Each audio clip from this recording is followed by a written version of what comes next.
Good evening.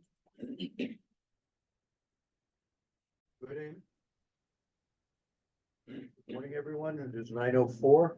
It's the meeting of the town of Brookhaven, this local development corporation. It is Wednesday, July 17th. Following board members are present: Mr. Valley, Mr. Rose, Ms. Scheit, Mr. Trotter, Mr. Braun, and Mr. Grucci on Zoom. The quorum is present. Minutes of our meeting of April 17th have been sent to everyone. I have a motion to accept those. Motion. Second. All right, Can I just take something out of order? absolutely. I'm sorry. I just wanted, the first thing I wanted us to do is not pass the resolution to extend our public meetings and Zoom option, because as it stands right now, Felix can't vote. So I want to make sure we do that, and then we're clear with Felix participating fully.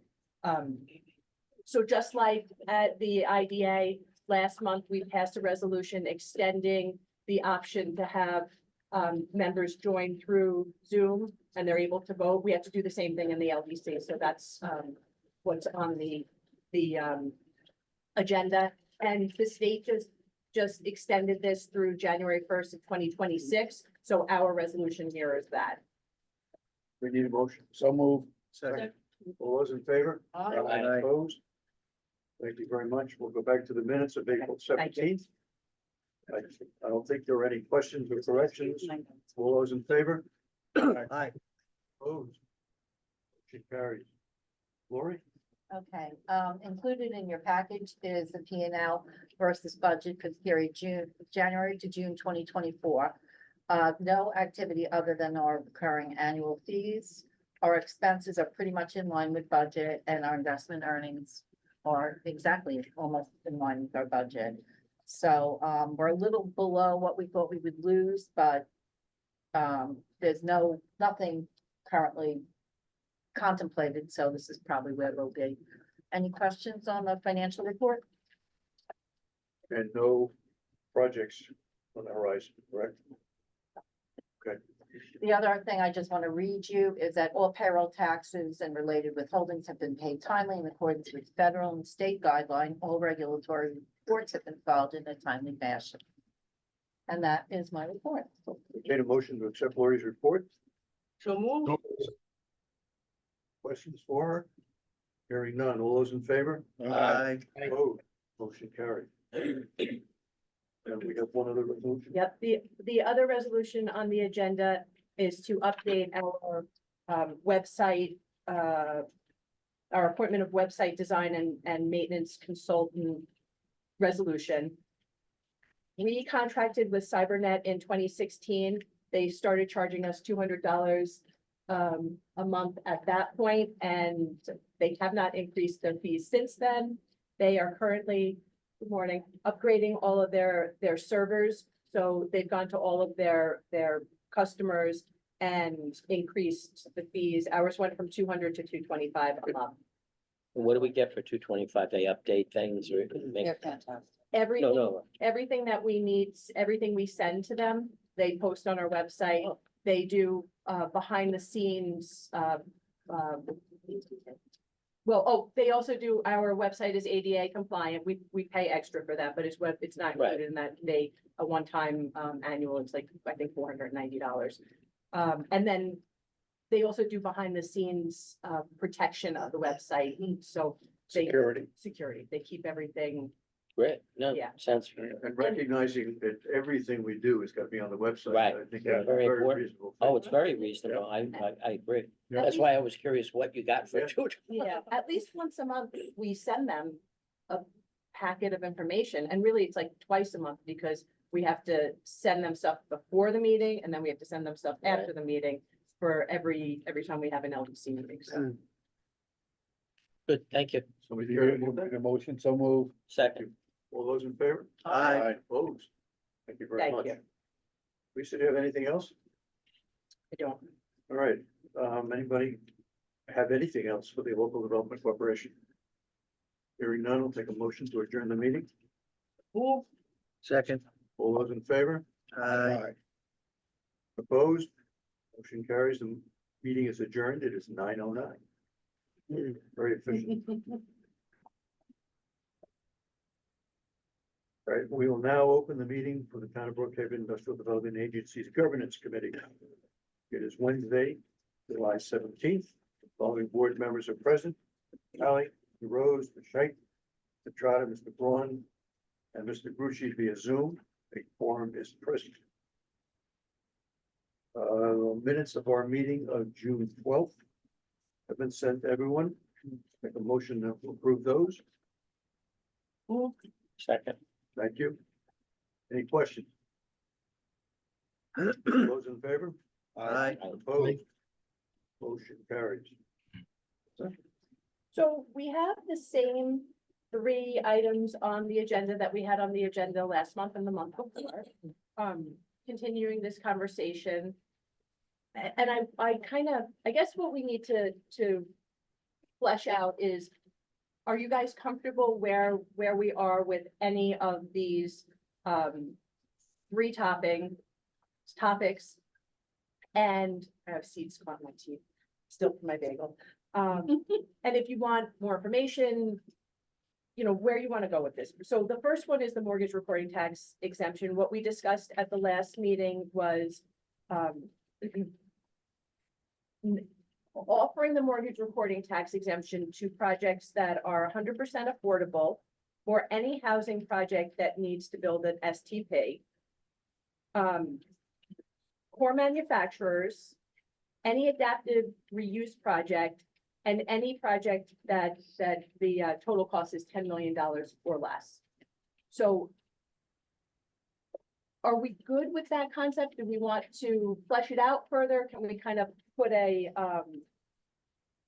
pin in that one? Do you need more time? What do you guys think? What do you mean by core manufacturing? Can we define that by the Well, old fashioned NAICS code? I think we can, but that gets really crazy. Maybe we could have some sort of a system where we say a small group, when we, I mean, we could bring it forward to the board and say, do you consider this core manufacturing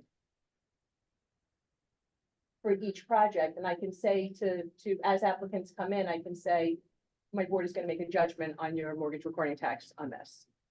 I'm afraid if we try and get a list of the NAICS codes, we're gonna have miles and miles and miles of numbers. There may be a range. I haven't looked at those in quite a while. The old SIC, which is now, Maybe, National. yeah, there may be a grouping, so I think we ought to look into that, because I wouldn't want to throw it at the board every time somebody comes in as to whether it's a true manufacturer or distributor, warehouse, or whatever it happens to be.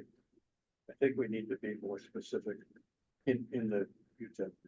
Lisa, I think we could get some help on that from Amy, who runs the manufacturing, the local, the Long Island Manufacturing Extension Partnership. And she has to deal with that information in guiding companies to benefits. So if we could have a conversation with her. I know that as Fred has said, the codes start with really big topics and then Yeah. get smaller and smaller Yeah. and so forth. And Amy might be able to help us, particularly since we know the companies that have come to us. What sort of topic headings do they fit under, so that we could pick out a few of them that we expect to see, and then the board could address anything that's an outlier or something like that. How does that sound? Would be a better thing. Okay. We'll talk. okay, so I'll reach out to Amy. We Mhm. actually have been trying to get in touch with her anyway, and it seems like a good segue, even though this isn't really a governance Sure. item, Sure. but we are trying to put together an event. Our Amy has been working on putting together an event to get our projects together, maybe a breakfast or something Yeah. along those lines, to I suspect that a lot of them are not aware of the programs that are available through Absolutely. Stony Brook. And I Absolutely. think there's a lot of opportunity for them, but they just don't know about it. So we were hoping that we could get our business together, have the Stony Brook team, Good. especially Amy, because that's her focus. Yep. And also we were thinking it would be nice to have Pursuit come in and talk also in case anybody needed some financing Mhm. and have an event, not, like a short panel, A nothing schmoozing event. a networking event, an opportunity to make sure that our companies, Meet and greet. a meet and greet, that they know that these services are available to them. So that's something that we're putting together, and we've been trying to get Amy on board with I'll that. be in the office next Tuesday, so if that would be, I'll alert her and then I'll warn her that I'm coming to talk to her Okay, about both things. her, I won't say lack of responsiveness, but her, Didn't say that. the fact that she's so busy that she hasn't gotten to the response yet. I think That's it's a what she good meant. opportunity for Amy and Stony Brook as well. So Oh, I think absolutely. I think it's good for Absolutely. everybody. So, okay, good. So I will reach out to Amy and we will talk about that event, but also see if she's got some parameters for further Wisdom to share, definition. some experience to share. Yeah, Okay, so- Organizing that stuff. so we'll bring mortgage recording tax exemption back and we'll go from there. The next one on the agenda is our uniform tax exemption policy. Sort of broad strokes with that. Good morning. A couple of things. There is legislation right now that will require that we update it hasn't been signed by the governor, but that we will update will require us to update our UTEP to include that we will review if projects have on-site childcare, which I think then, once we put it in our UTEP, the only way to really do that is to add it to our application. But we'll see if the governor signs that, and if she does, our timing is pretty good, because if we have to open up the UTEP for that, we can make some other changes at the same time. What if they don't?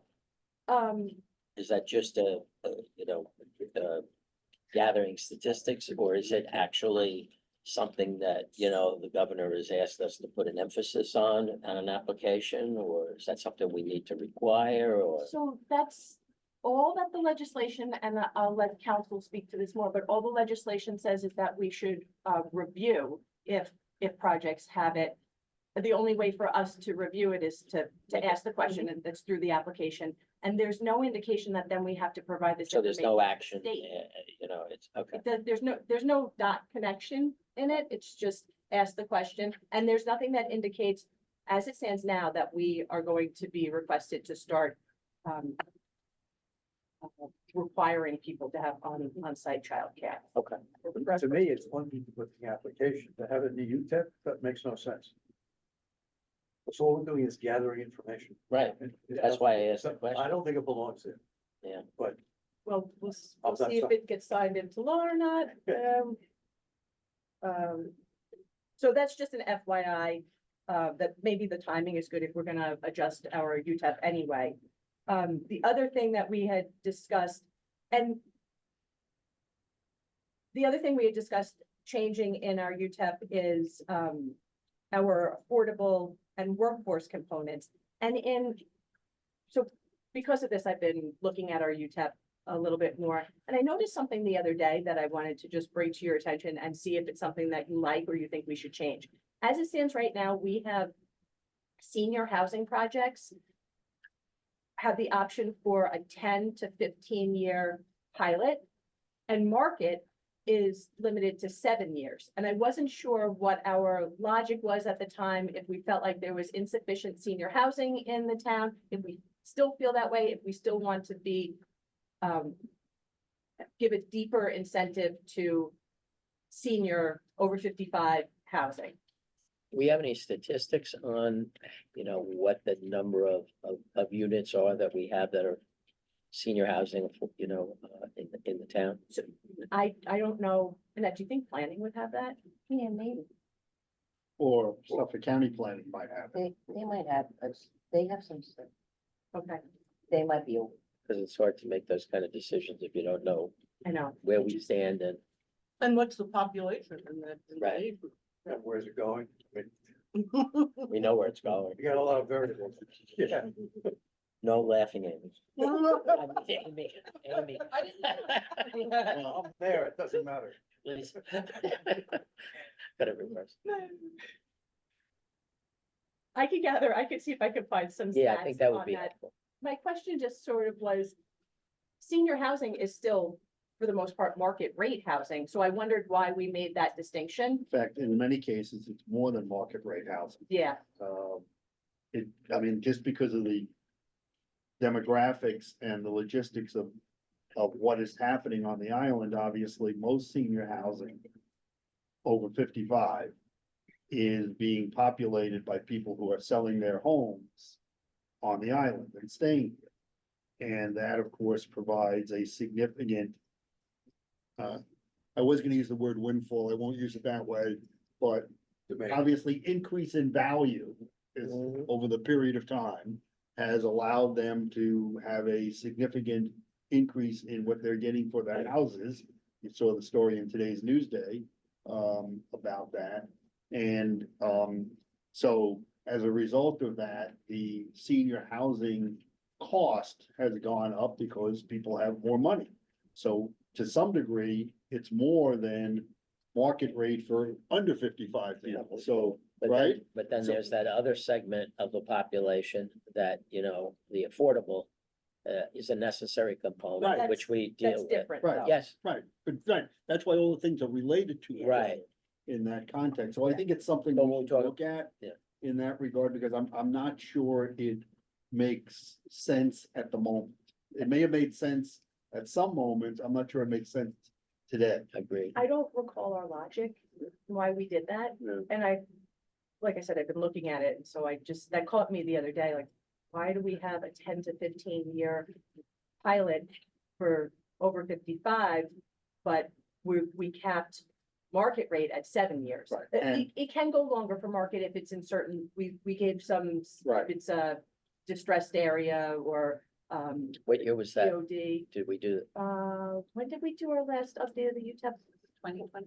2020? Right. Yeah, what, 20, yeah, it wasn't that long ago, but, Yeah, so. I just think it's something we should look at, because in reality, the market rate units, the under 55 market rate units include the affordables, okay? So to some degree, we are penalizing the market rate, no, I'm not saying 100%. Senior has to have affordable and Yes, workforce in it But, also. but for the senior, it's not as important as it is for the young people, okay? So, It's on the senior, you ask. well, I see a lot of those through Meals on Wheels. I see a lot of those seniors that you're referring to in the, in the Yeah. Right. affordable area that Yeah. are struggling. So there is I think it's appropriate that we have, a subset in all of our housing or affordable. oh, I'm not arguing that And point, or right, workforce. That's a kind of leads into our next topic, but right. it just caught me that it seemed like it was out of sync with what we did for seems market. that way. Yeah, And I don't know why we did it like that. So I bring it up because I think it's something we should, if we're opening this thing up, let's clean it up as much as Right. we can. Mitch, would the housing partnership have statistics? on Oh, that? they probably would, as I said, I think Suffolk County Planning Yeah. would be the perfect place to go, because they compile a lot of that information. Now, they mainly get it from the towns, but they compile a lot of that information in that regard. A lot of towns have compiled this because to be a pro-housing community under New York Right. State, they've just done all this. Oh, that's good, right, So the town has just done all this. so either place.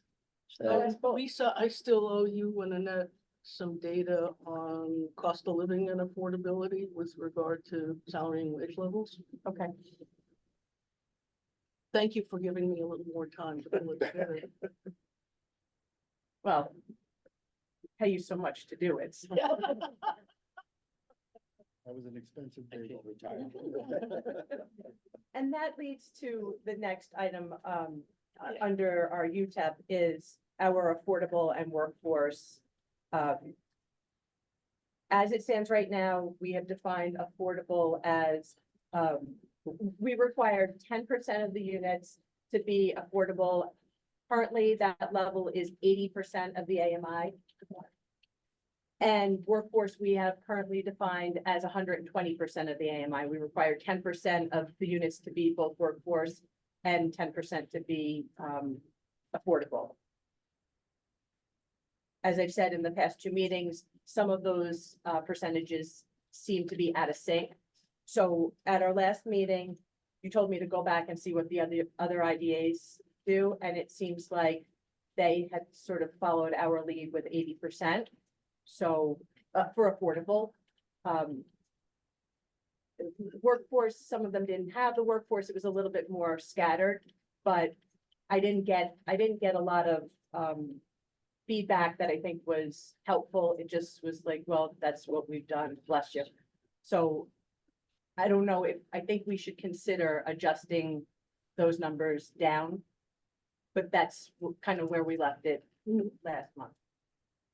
Lisa, Could- Felix? you refresh my memory, the difference between workforce and affordable? Sure. So it's just a definition, and it's kind of an arbitrary definition because we're choosing, as it stands right now, we've chosen to say that if your income, your family income is at 50% of the area median income for a family of the same size, then we're defining you, I'm sorry, 80%, we're defining you as being eligible for affordable. The town, for instance, has defined affordable recently defined it at 50% of the AMI, the area median income. And you took the 80 from the town's old standard. Okay, That's where you got the. 80. okay, thank you. And then workforce, we defined as 120% of the area median income. And this really started because we got an application where they told us that the market rate was gonna be, I'm making up numbers, but I think I'm probably pretty close, $2,000 a month, but the workforce units would be $2,007. And I know $7 is not a lot of money, but when you, every month, it adds up. And it just seemed like it was out of whack with how would the workforce be higher than the market? So, That doesn't make sense. but when you consider that we're saying the workforce is 120% of the area median income, it's higher than the median. It's 120%. So, I mean, maybe it does make sense, but I don't think that's what we intended. No. No, that's far from it. So. I bring may it be a back. little dense in my old age, but I don't understand the difference between workforce and affordable. Why do we have why is there a distinction between the two? If you qualify for affordable, then it would seem to me that you would also fall under our definition of workforce. So why is there three categories: workforce, affordable, and market value? Why isn't there just either market value and workforce or market value and affordable? It's a good question, Felix. So if you go and you say, I would like to lease one of these apartments, and your income is at or below 50%, you're not going to, of the AMI, you're not going to be able to afford the market or the workforce. So those are set aside for people who have a restricted income. I'm sorry, I keep saying 50, I mean 80. That's for people who have a restricted income. If you make $1 more than 80% of the AMI, you're no longer eligible for those units. You could be certainly everybody's eligible for market, and you could be eligible for workforce, but the rents are going to be different. So if you make $1 more than 80% of the AMI and you're not eligible for affordable, you won't be able to afford market or workforce. So that's kind of why there's different ones. The rents are set differently for each of those categories in theory. Yeah, but the town is thinking of doing away with workforce, just so you know. Okay, So it's a very good question, yeah, because it doesn't make a lot of sense. However, And just going with more affordable. right, however, the state, under the Long Island Workforce Housing Act, has not done away with workforce. So certain projects are still required under the state law to have workforce units regardless of what everybody else does. Yes, but then our percentage should be I'm not, adjusted, right, because it's Yes. ridiculous. right, I'm not arguing that, I'm Yeah, just, right. it's there. So Yeah, state still requires both components. Yes. Are we permitted to raise the eligibility for affordable housing? Or are we bound by some legislative act either by the town or by the state. No, so that's what we're discussing. If we want to say if you're at or below 80% or at or below 60% or 53%, we can make the number anything that we want. That it's just our policy. We can define a full and or workforce however we choose. We could say affordable is you have to have 100 and 200%. It doesn't make any sense, but we could do whatever we wanted. So if we did the calculations and made either the workforce or the affordable an area where it could catch both of those categories, we could do away with one of them. I think Mitch is saying. I don't know if I No, we explained can, myself correctly, but we can do. what I'm thinking is if the affordable part of our UTAP mathematically worked out so that it captures the affordable and captures the workforce, can we do that, or are we barred from doing that? Felix, we can do anything that we want. We don't have to require it. We could say we're only doing 100% affordable.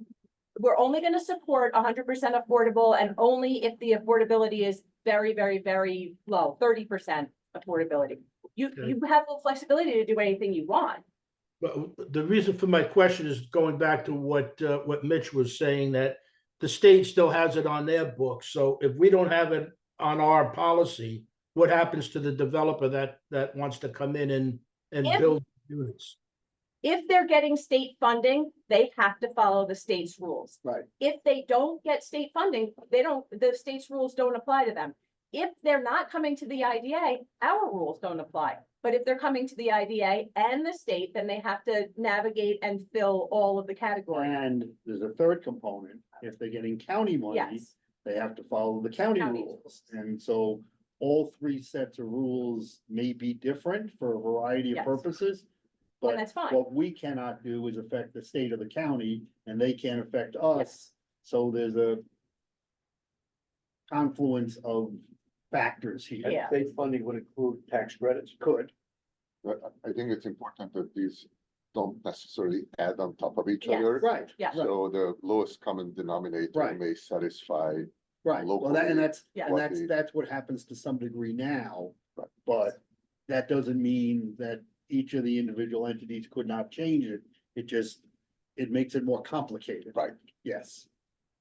Makes So it more Fred, complicated. what's your thoughts on trying to incorporate everything into two categories rather than three?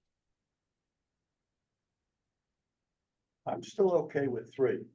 And that may differ from other people at the table. And whether we stick with our 80%, we'll go to the town's 50%, or somewhere in between. Except whatever we set here also has an effect on what the developers can do. And how their, models, get them to a bottom line that makes them in a position to be able to move forward with the project. And that's a good point.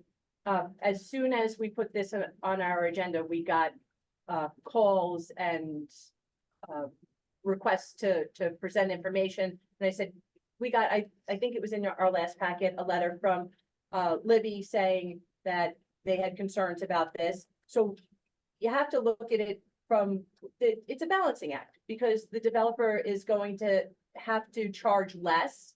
If you say that the affordable is 80%, then they can charge more, because the way that it's calculated is if your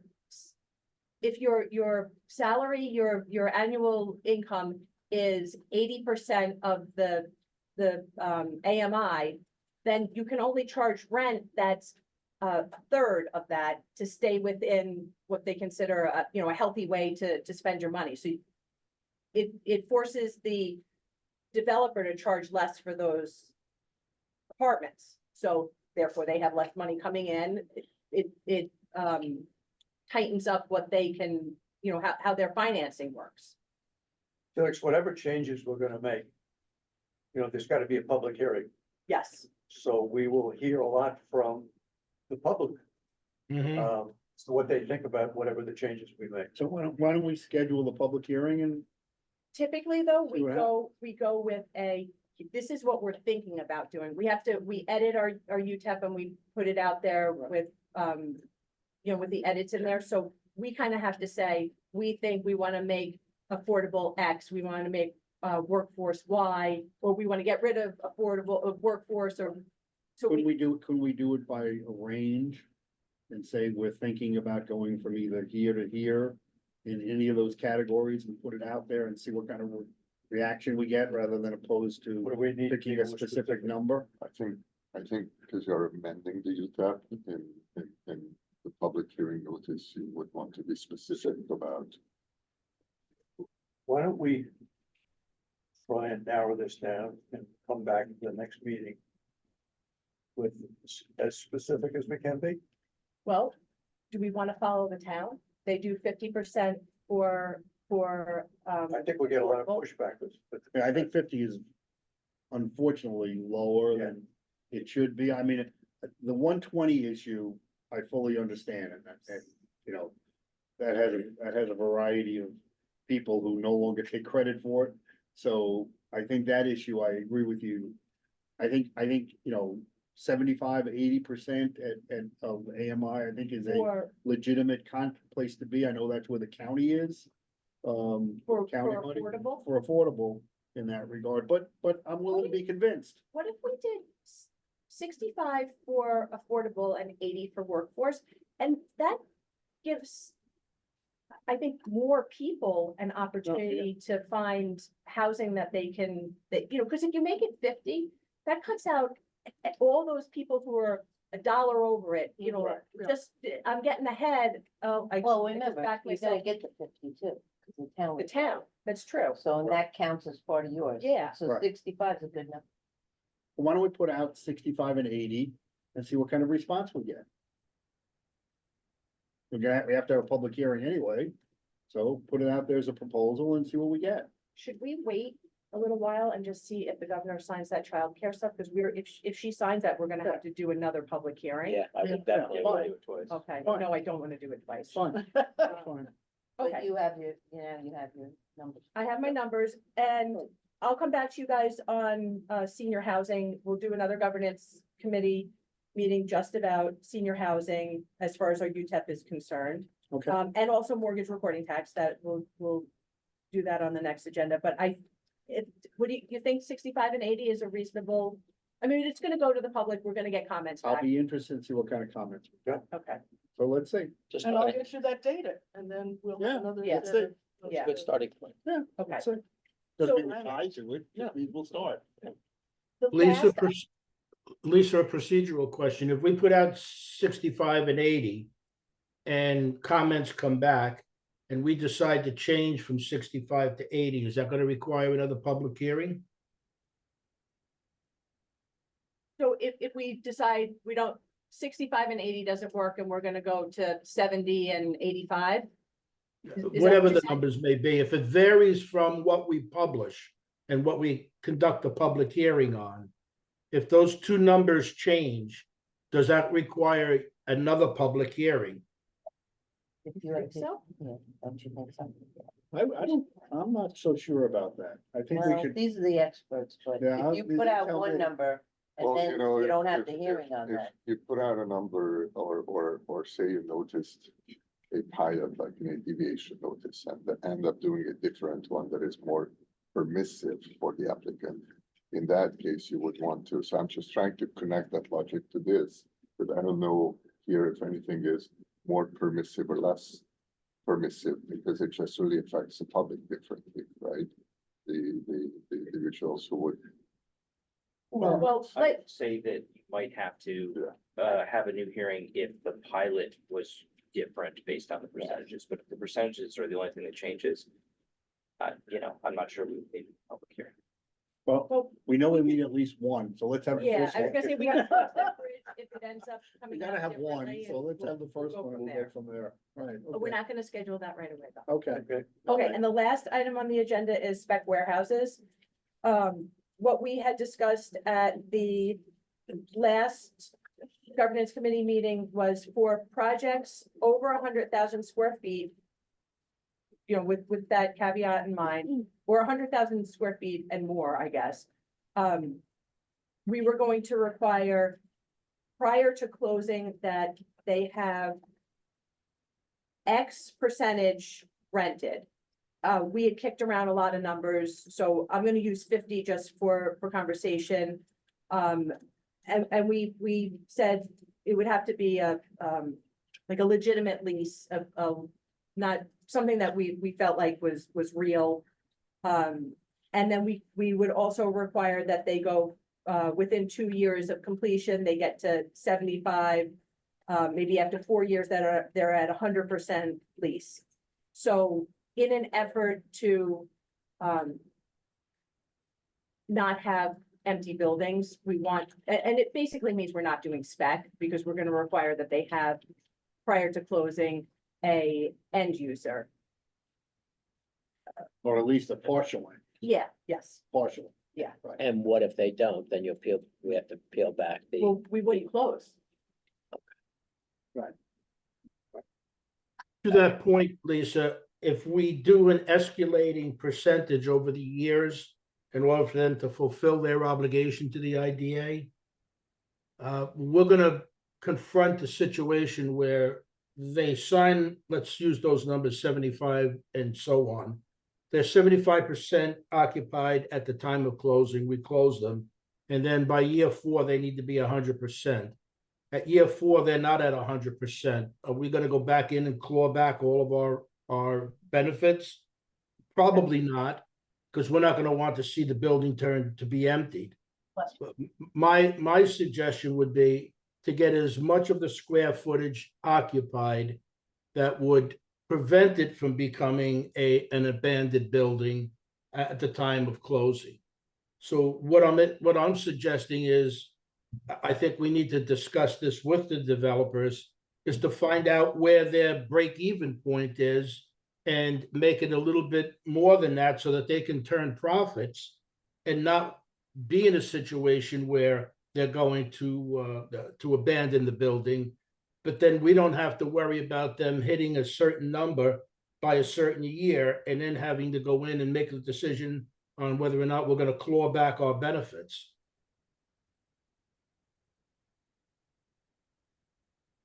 I completely understand what you're saying. I think that it's got value, and I think this is part of what we're trying to figure out. That was really just a conversation starter. I don't know that that's the right answer. The response that we've got from developers so far is that doesn't really, they feel this is a heavy lift to have free leasing on these types of buildings. So. And I can appreciate their point of view, but it's also a heavy lift on us to go forward on a spec building of several 100,000 feet with nobody prepared to take that space. And we have evidence that Yep. there's not a lot of interest in these right now. We've got, I passed it on the way there. yeah, me too, every day. What We was have that? Annette? 4 It passed very the large evidence. Oh, yeah. vacant buildings of just sitting there. I'm not getting a lot of, I have heard that pickleball is considering one of the buildings. But that's it, and that's not, I know that's not what this board envisioned. That's an awful big pickleball operation for 600,000 square feet. Just a small piece of it, but. I understand. I'm just bringing a little levity to it. We've got evidence that there isn't the great interest that everyone thought there would be. So this, Joyce, this is an ongoing discussion. There are a lot of different ways to carve this thing up. We continue to talk about a lot of different ways to do that. but we kind of need to figure out where we're gonna settle out, because there are developers interested Yes, in there are. and we've got a moratorium until the end of this year, so we've got some time. But if we don't talk about it, we're not gonna get to an endpoint. Are there other towns that we can look towards, not necessarily here on Long Island, but other places that have had similar problems that maybe they've got some answers that we may not be aware of? Maybe we could check with the associate, the state, you know, and Well, there see. are empty buildings in other places in town, in Long Island, and Yeah. there are. Well, that's why I said other outside the towns area, have also maybe, Moratorium, so right, they're not moving ahead with very well. I just thought maybe somebody addressed it, some, you know, looking for answers like we are that has already tested the waters with something and. I know Babylon doesn't permit spec industrial, as a policy. Oh, But I'm not aware of any other IDA that has a specific restriction. Yeah, NASA is very concerned also about this issue and tries to, impose customized restrictions on a transaction by transaction basis, but not at a policy level. I'm sorry, I'm having a little difficulty hearing you. Could you just speak Sorry, up not a at little a bit? policy level, on a transaction by transaction basis. okay, so they don't have policy, but Babylon has a policy.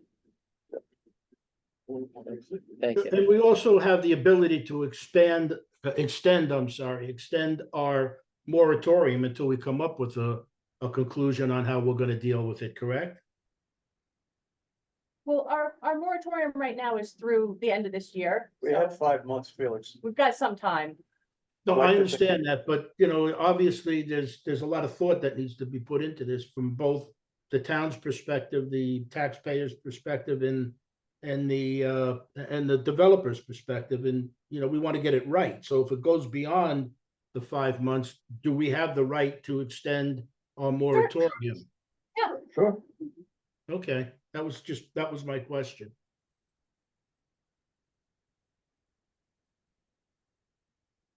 Okay, so if everybody would think a little bit about maybe creative ways to do this, I'll continue to reach out to see if I can find anybody. I'll reach out to New York State EDC and see if they can send a email out to get more information from That would be helpful. their. Somebody the has group. had to address this, or at least maybe part of it.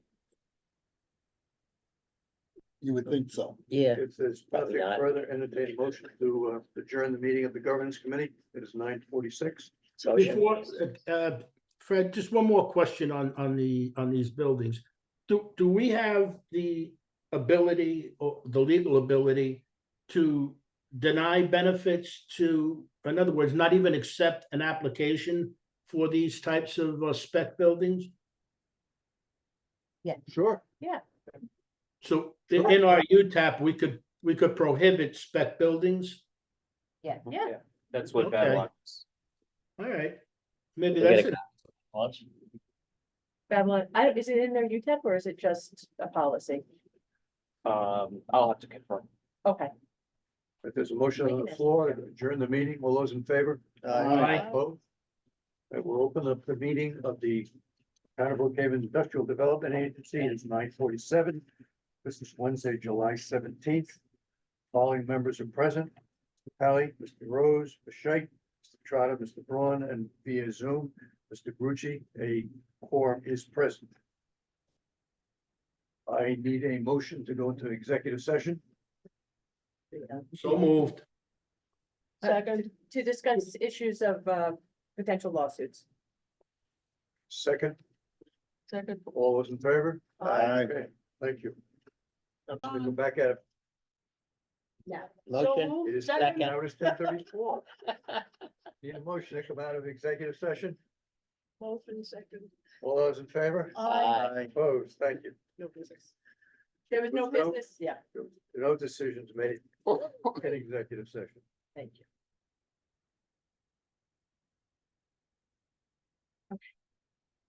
You wanna, I guess, Gina? it was, okay, so we're We'll gonna, do that, yeah. okay.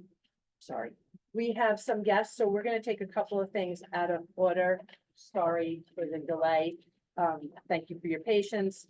We have an application, on the agenda for DNF Allegria South. This is a proposed 96 unit, 100% affordable rental project. The affordable rates are at 30, 50, 60, and 65% of the AMI. Is Felix back in? I'm trying to get him back in. Okay.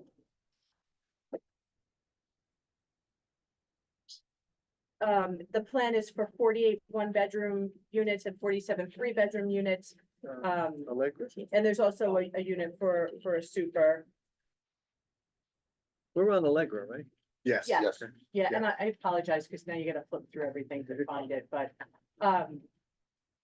it's on 5.7 acres of land on Montauk Highway in North Belport. The plan is for 2 full-time equivalents, 1 full-time and 2 part-time, with salaries between 31 and 38,000 per year. It's a $70 million project. The total is about 106,000 square feet. It's gonna include an STP with excess, if there's excess gallonage, it will be available for other uses. There'll also be some retail that's right now being set aside for Bethpage Federal Credit Union to take space in the facility. Just so everybody knows, it's north of Montauk, south of Atlantic, west of Station Road, just to give you kind of an idea of where this is located. It's in very close proximity to DNF's Glen Eagle Green project, which we supported. That's another 100% affordable project. They're requesting a mortgage recording tax exemption, sales tax, and a 30-year shelter rent pilot, which is our standard for 100% affordable projects. And right now, they're in the process of applying for HCR housing community renewal funding. And what they're asking us for is a letter, I guess maybe a letter of acknowledgement that this is something that isn't outside the norm of what this board has done in the past.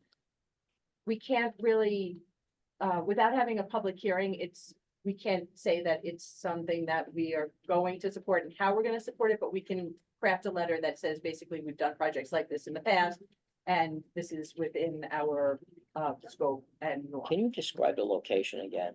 I'm having trouble trying to figure out where it's located. So North Belport Station, it's west of Station Road. West of Station Road. Do you know where the Boys and Girls Club is? I do. Diagonally across the street from there. Oh, that Sorry. was easy. Try and make it easier. Was it difficult? Just give Frank a spot. Right over there. Lisa, I apologize. I missed the beginning of this presentation. What is it that they're proposing to build? 96 units of 100% affordable rentals, and the affordability, actually, Felix, when I started to say this, I noticed you weren't on because I thought you would like to hear this. The affordability is a mix of 30%, 50%, 60%, and 65% of the AMI. So it's very affordable. Mm-hmm. Okay, great. Yeah. Where's So Bethpage? They're gonna have a branch there? In the housing. Oh, in there, that's good. I think that there's a lack of access to banking in that area. Well, Bethpage. So did you guys want to add anything? Do you have any questions? The applicant is here. Standard for that. Yeah, just so that if you can see yourself, that means that we can, Behind Andrew. yeah. So, Okay, good. so for the record, Dan Deegan, Porcelli Deegan Tirana, I'm Williamsdale, New York. I'm here with Peter Flory, who's the principal of the applicant, DNF Development. So I think Lisa did a very good job of describing the overall project. I would just point out that this is part of the efforts of the town and the county and the state to really help out and revitalize the Belport community. And, this is going to be you mentioned the bank. There is a real need in that area for retail, commercial services, and this is going to be, a big boon to have that. We already have a successful project in the area. 70 units, the Glen Eagle Green project that was referenced that you guys helped out at. 70 units, there's hundreds of people waiting on a waiting list to get in there. So there's a big demand for this type of housing. And, there used to be blighted buildings on site, which DNF has demolished. So they've already removed blight. This is part of the revitalization of this whole area. I don't want to repeat anything that Lisa said, but I need to say this about DNF Development and Peter's organization. They are very experienced, have an excellent track record and reputation. They have over 2,500 units that they've developed and managed. And, you know, I think this is going to be another success based on that track record. And I know that the town supervisor and the town is very supportive of the efforts in this area. They enacted an overlay district to accommodate projects like this in the area. And you know, so I think this is all very positive. The pilot that we're looking for is consistent with what these type of projects would require, which is a 30-year coterminous with the financing most likely at the gross shelter rent calculation, which we will discuss as to what that would actually look like. But Is there any other retail space that's in there besides the bank? No, okay. Just that one. And actually, that was something that Brookhaven Planning asked us to consider, putting Yeah. some small retail on the site itself. Yeah. Which actually has its western boundary at Hoffman's there. So it goes from Hoffman basically to the Dunkin' Donuts between Montauk and Atlantic, just south of the Boys and Girls Club. Thank you. so this will be a $70 million investment in this community, construction jobs, obviously, and most importantly, provision of high quality housing at affordable rents. It's a great demand. One other, I just want to mention about the retail is that typically what we do is we carve the retail out. They will pay full taxation on that piece. Because we found that our insurance requirements are tough for smaller businesses. If it works out and we can be supportive, we will, but that's been our experience that. We're just asking to continue that discussion. I'm not sure what. Yeah. I mean, it's very rare that you'll see a new bank branch open anywhere, let alone in North Gulfport. So this is something that, you know, that page, I think, really is trying to do something that's very much community based. And so, I think this is. In view of the excellence of this proposal and its alignment with both the town's policies and our agency's policies, and in view of the heavy agenda that we still have before us with constraints on the availability of some of the members of this board, could we end this discussion with assurances that we look forward to, that we accept the application and look forward to working? Is that a formal motion? It is. Is there a second? Before we vote on the motion, I do have a question. Aside from the IDA benefits, are there any other public assistance available to be used to offset rents in these new facilities? Yes, so this is going to be funded with a combination of sources, predominantly from New York State through their agency, their Homes and Community Renewal Agency, in the form of federal tax credits, state tax credits, and assorted other funds that they have available. In addition to that, there's also county money that's been allocated for this through their Affordable Housing Infrastructure Fund. That has already been awarded. So yeah, there are numerous sources that will be coming into this.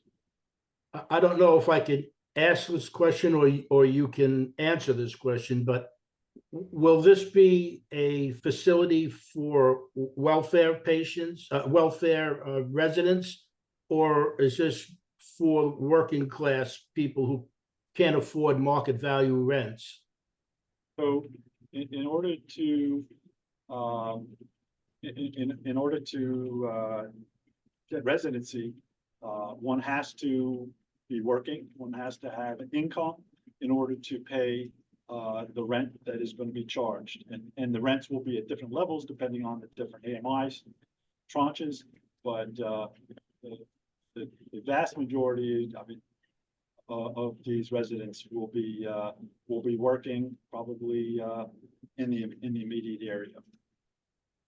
And I applaud your efforts to help revitalize the community, and the intent of those questions were to ensure that revitalization does indeed take place. We don't want to see, and at least from my perspective, I don't want to see an expansion of North Belport. I want to see a contraction of what North Belport jobs, allocations are, et cetera, so that that community can rebound. There's a motion on the floor. All those in favor? need a second. Is there a second? There was a second, somewhere down there. I'll second. All those in favor? Aye. Opposed. Two other quick things. We didn't mention that we also did a second project with an assisted living facility right in the middle of Patchogue, which has been very successful. But I asked Peter also, who is on the prevailing wage board, I'm not sure that that's what it's called, just for a quick update on where that whole issue stands right now. Sure. Thanks, Ed.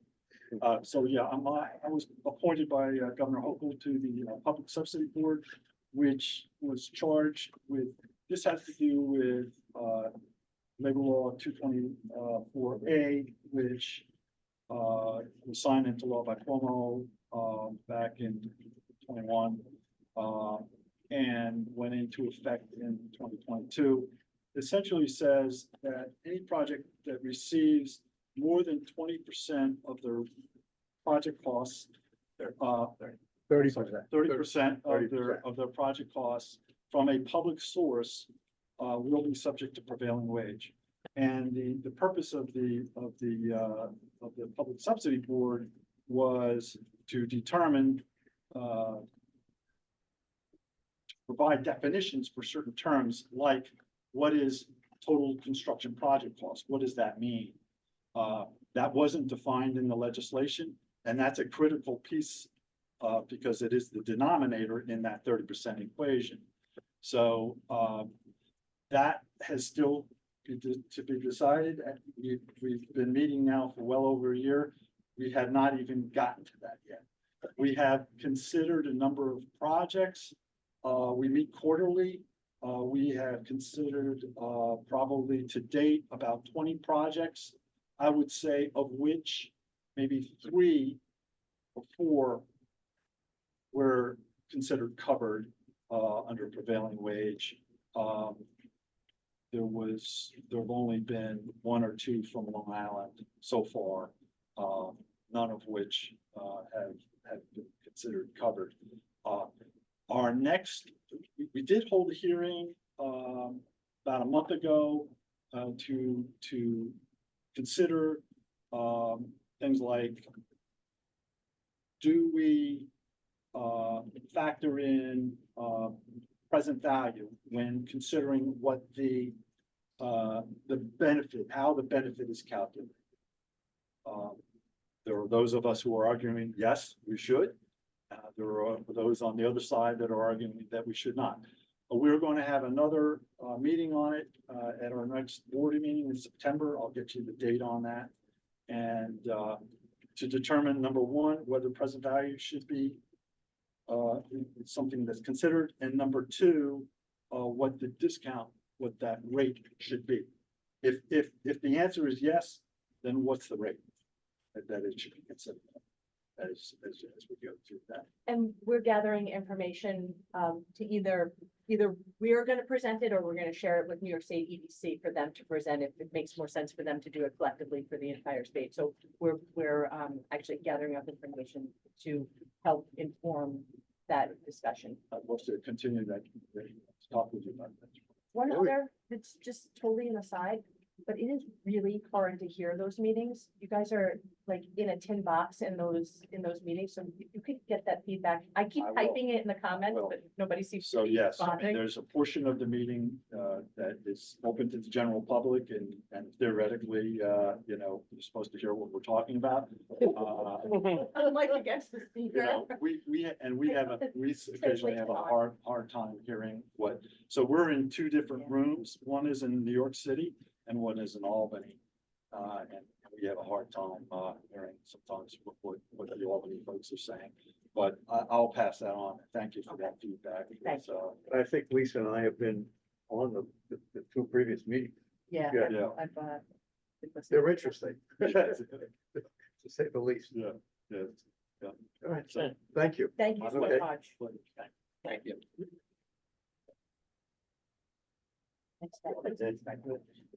Nice to see you. Thank you. Yeah, All right, back onto the agenda. okay.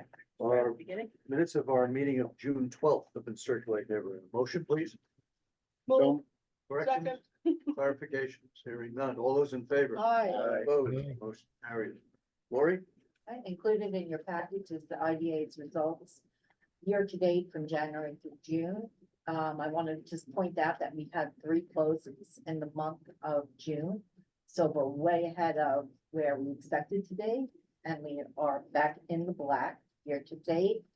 Also just included in other miscellaneous income is the sale of one of our vehicles.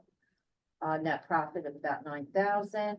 Included in other income is document processing, sales tax, mortgage reporting tax, and application and fees. We've had 6 applications year to date, 7 plus 7 subtenant applications.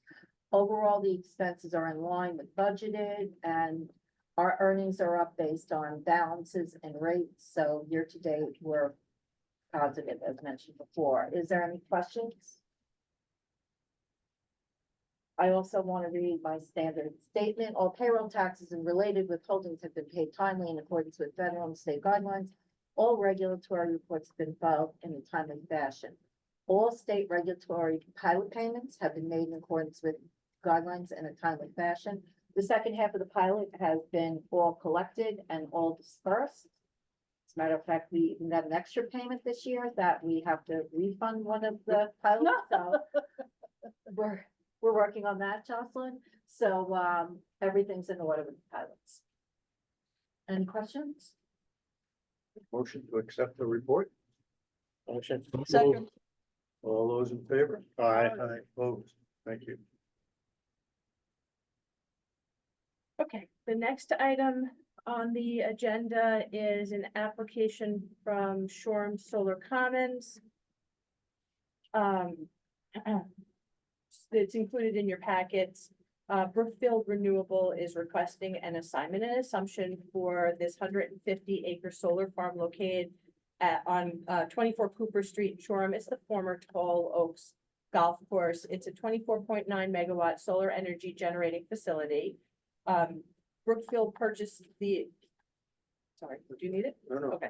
The entire division, the entire renewable division from Duke Energy, and that included this project. There was about 85 projects that were included in their division, and it was a over $1 billion transfer. They've estimated the cost of this project at 37 million.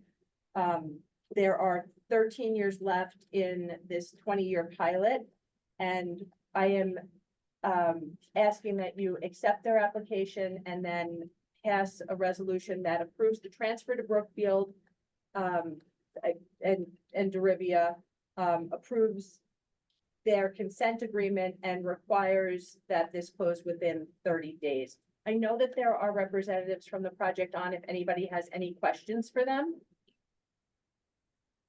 Can we put this in one resolution? Accepting and final authorizing? I think so. So move. Second. Second. Questions? All those in favor? Aye. Opposed, motion carried. Okay, Thank you. thank you. The next item on the agenda is Holtzville Energy Storage LLC. In your packets is the CBA, the cost benefit analysis, the pilot, and an updated application. A couple of things changed since you've seen this application last. They increased their project costs by about 47 million to just under 208 million. Yes, it's 110 megawatt battery energy storage system, commonly referred to as a BESS. It's proposed on the South Service Road of the LIE, west of Morris Avenue. Also included in this updated application is a cover letter that has a caveat that they may sell their membership interest to East Point Energy, which is a subsidiary of Equinor.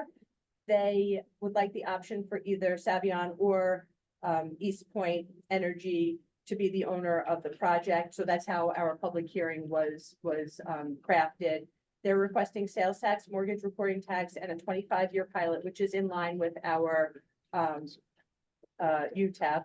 We had a public hearing yesterday. There were comments. I had received comments previously that were sent, written comments that were sent to you guys last week. And then yesterday I forwarded you the live stream of the public hearing.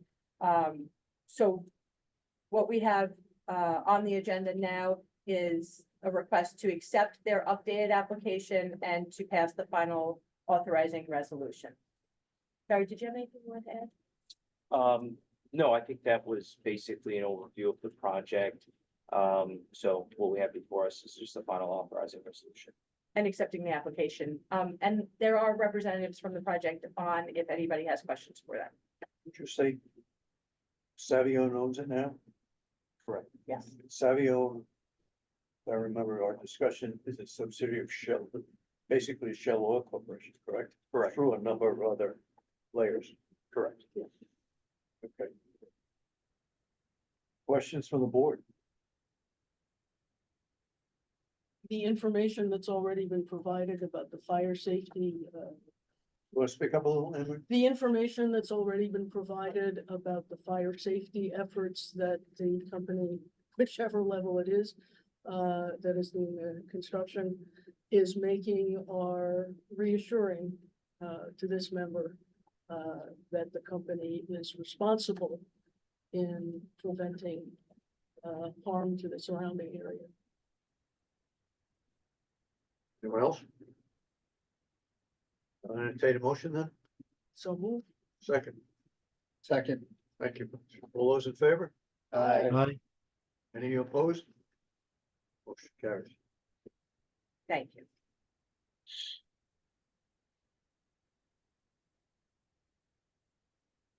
The next item on the agenda is Agilitas Manorville 2 LLC. To remind everybody, this is a project that we had approved a while ago. It's a solar array and a BESS at the Manorville Compost Facility on Paper Mill Road in Manorville. It is, they are requesting an extension of their final authorizing resolution to 12/31/25. They're working with the town and the DEC to get necessary permits, and there's been a request to change a few things, so they're working through those details, and they just asked if we would extend our final authorizing resolution. Just to remind everybody, we passed that that resolution, it's been a while now, where if a project doesn't move through our systems, Yeah, the DEC is requiring different plans and they want it. Yeah. on the Cement pads, so that's what's going on. They're redoing the plan. So all we're doing here is changing. Just the date. extending. we're just Correct. extending our resolution. So move. Okay. Second. Any other questions? All those in favor? Aye. Opposed? Carried. The next item on the agenda is AEESS Castle. This is a 2-megawatt BESS on North Ocean Avenue.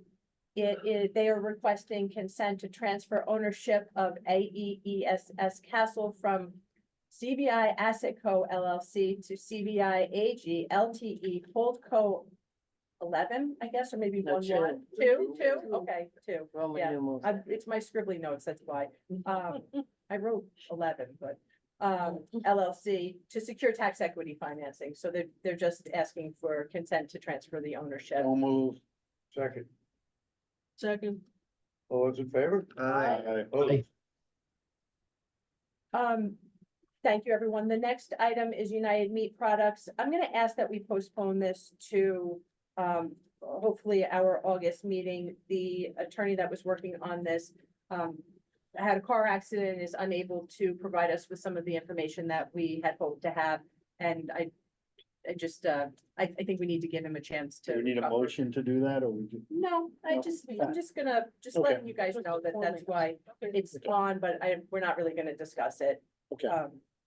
And I just hope that he's feeling better soon. Okay, we're making good progress. The next item on the agenda is a resolution to update our appointment of web design and maintenance consultant, just like in the LDC. We work with Cybernet. They have not increased our contracted fees since 2016 when we started with them. And we're currently paying $500 a month, and it's going to $550 per month. They're updating all their servers, so. Motion. that's- For a second, Second. all those in favor? Aye. Opposed? Thank you. Thank you, everybody. The next item on the agenda is on the Commons at Rocky Point. As you are aware, we have been working to encourage this project to be more affordable, as was our original understanding, and we went to them with some options, and it seems like we've hit a wall with negotiations, so I am suggesting that we consider default, well, we already defaulted this project, that we consider terminating this project.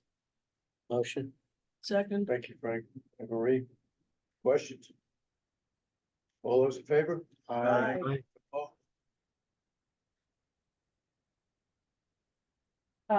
And the last item on the agenda is job creation numbers.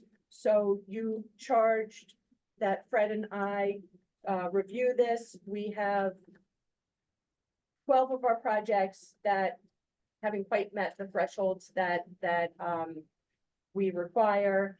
Some of them are barely like one job off, but we're going to send all of them letters asking for explanations. There's 2 of them that I suspect they filled things out wrong because they have multiple projects. I think that they just made some mistakes with what they did. So I'm gonna work through these, and we are going to reach out and send letters, different letters depending on the project, to each project to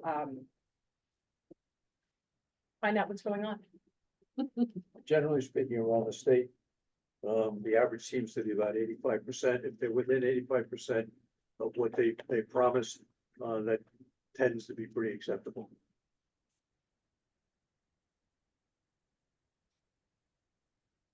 That's all I got. Anybody else?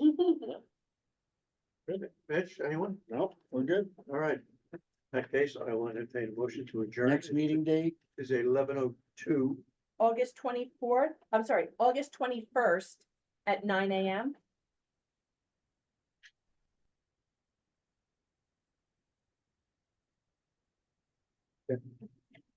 Got it. I need a motion to close the meeting.